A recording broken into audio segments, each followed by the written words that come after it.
Hi. Now, this whole Mariah Carey thing is pissing me off. So, a few people have asked me what I think about it, and I thought I've put a few things up. I have to defend her. It's my duty, but have a listen. You don't have to if you don't want to, but honest, I've got some good points to make. If you don't understand the whole thing, they just made this whole thing out to be a lip sync disaster. That was not the case. Have a listen and I'll explain why. Now, first of all, Mariah was in Aspen on holiday, and Dick Clark Productions called her to pretty much beg her to come and do the show.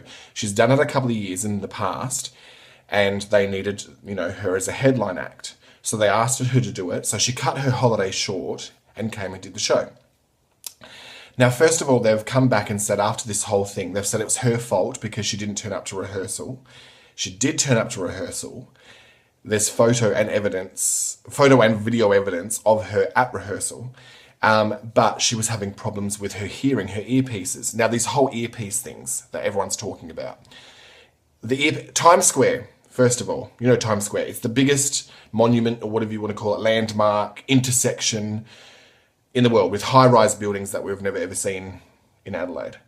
And there's a centre stage in the middle of it. So that's where everyone performs. Now, you cannot naturally perform in that environment because there's speakers all over the place for the people. There's hundreds of thousands of people, let alone screaming, that are down the bottom. They have speakers for them to hear the music, and there's like TV screens and things. So they have to have their own sound so they can hear the show. Now, you couldn't stand on stage and perform in that environment. There's too much reverb from the buildings. There would be the screaming of the audience. You wouldn't be able to hear very well. So you have to wear these little earphones, like iPhone, earphones, so you can hear directly the music without the background noise. So first of all, Mariah's earpieces weren't working at rehearsal, and they brought this up, and they guaranteed her, oh, don't worry, you've got different ones for when you rehearse, and it'll be on a different frequency, it'll be fine. So she went through rehearsal. You can see the video footage of it. She ended up sitting down on the side of the stage. She couldn't do very much, so they had a dance fill-in for her while she watched the show, and she had her microphone and her battery pack ready to go. She was ready to do a sound check. Never happened. They still assured her, no, your things will work, your earpieces work. So she went to have a touch-up, get ready. She comes out about 10:30. She was meant to perform at about 11:38, I think the time was. She came out at 10:30, 10:35, and did an interview with Ryan Seacrest live on the street with the crowd behind her. So they both had earpieces in then because they couldn't hear each other. It was so loud. And even in that interview, if you watch it, she says towards the end, she's like, one question, she couldn't hear the question because her earpieces still weren't working. And live TV, she had to say, sorry, I can't really hear you. And so he sort of cuts it away, and then they finish the interview. Then it gets back, she gets changed, she gets ready to perform. Still, they're not working, her earpieces. They guarantee her again, no, it'll work on stage, don't worry about it. So they all head to the holding tent about 20 minutes before she's meant to be on stage. 11:20, I think they said it was. Her, side note, her manager has come out and done this big, huge statement, basically, of the time frame, because she was by her side the whole time. And she's basically come out in defense of her and said, no, this is what's happened, and given a detailed account of what has happened. So that's what I'm going by. So they go to the holding tent, which is where all the artists go before they're meant to go on stage. She's meant to be on. Still in the holding tent, she's getting touch-ups done, and she's still saying, my earpieces still aren't working. It was choppy. Apparently she couldn't really hear. It was coming in and out. They still guaranteed her once again, it'll be fine. At this point, apparently, her battery pack and her microphone was a little bit funny. So they changed it over with another battery pack, which is what your microphone syncs into because it's cordless. And the battery pack they synced it to had a flat battery. So they had to swap it again with another battery pack. How unprofessional. So basically, Mariah, when she comes to these shows, she's working with Dick Clark Productions. She doesn't get to bring her band. She doesn't get to bring her backup singers. She doesn't get to bring her sound engineers, the people that work with her audio. She has to rely on them. So they outsource, or they do whatever they want, with their sound engineers. So Mariah's not used to working with these people. This is not her equipment. It's not everything, it's not the stuff that she would normally use. So, well, it probably was her microphone, I don't know. But because it was gold. She was used as a gold microphone. But things weren't working right from day dot. So you have to have a backing track in those scenarios. You don't have a band. You have to sing to a backing track. Sometimes there is a vocal, sometimes there isn't. A lot of people do it. It's not just Mariah. A lot of people now, do unless you're in a band, you don't, if you're a live performer, you're still singing live. It's just you have a backing track. So long story short, she gets on stage. They're counting her down. 4 minutes, Mariah. 3. She's still not hearing, and she's still bringing it up. No, it'll work when you're on stage. It'll be different when you're on stage. 2 minutes, 3 minutes. She gets up on stage. She still can't hear. So she sings Auld Lang Syne a cappella, which is how it's meant to be. So she can hear herself, I suppose, singing naturally. You can hear yourself. Then emotions kicked in, which she's meant to be singing. And it's obviously a heavy beat, and she could probably hear and feel the beat. She can't hear. So she pulls her things, you can see she pulls her earpieces out, hangs them here. Then realizes, shit, I can't hear a bloody thing.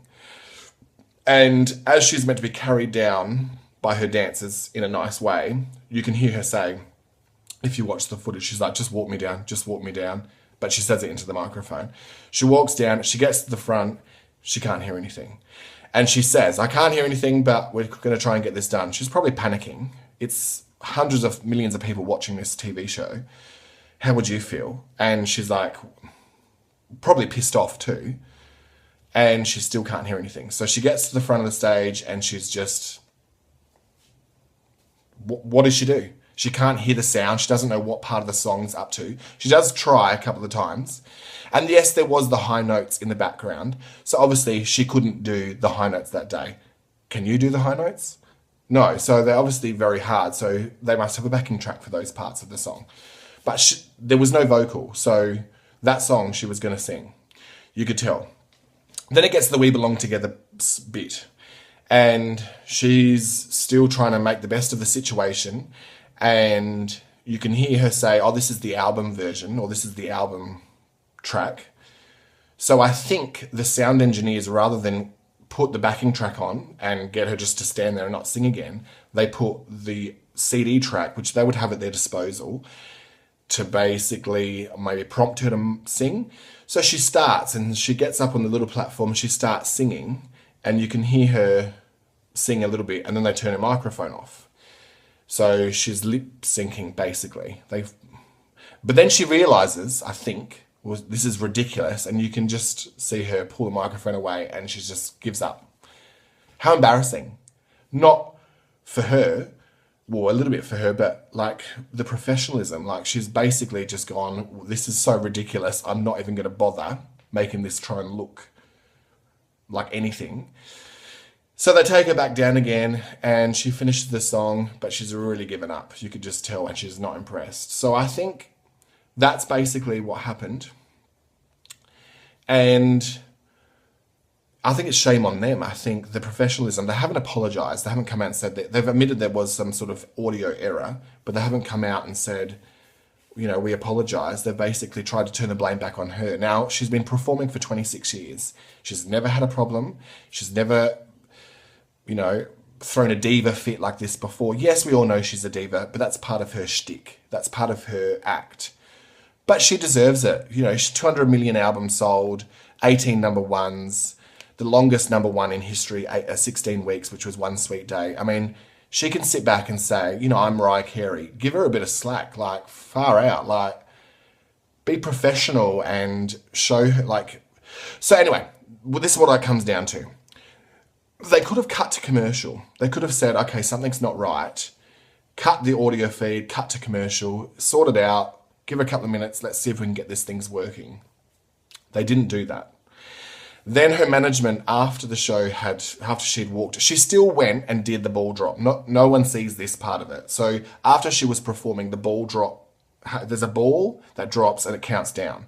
She still went and did that with Ryan Seacrest live on the air. Now, I would have walked off and said, fuck you, sorry. She still went and did that, but they don't show that on the TV.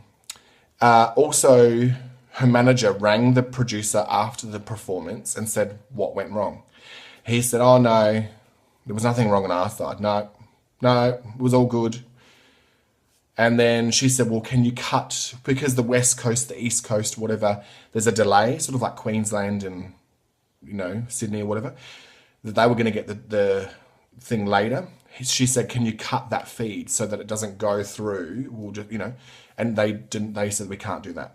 We can't cut the feed. So I thought, well, if there was an audio problem and you're admitting it and there was a problem, why wouldn't you cut the feed? Why would you want that to go national? And that's why I think maybe they did it for ratings, because they had an opportunity to not, broadcast that section of the song and, or the show, whatever you want to call it. And so, yeah, so she was just stuck out there, not being able to hear. And now everyone's labeling it a lip sync disaster. It's not a lip sync disaster. It's an audio disaster on their part. And they haven't accepted responsibility, which I think is awful. So now she looks like a fool. But it's Mariah Carey. She's been performing, like I said, for 26 years. Cut her a bit of slack. We all know she can sing.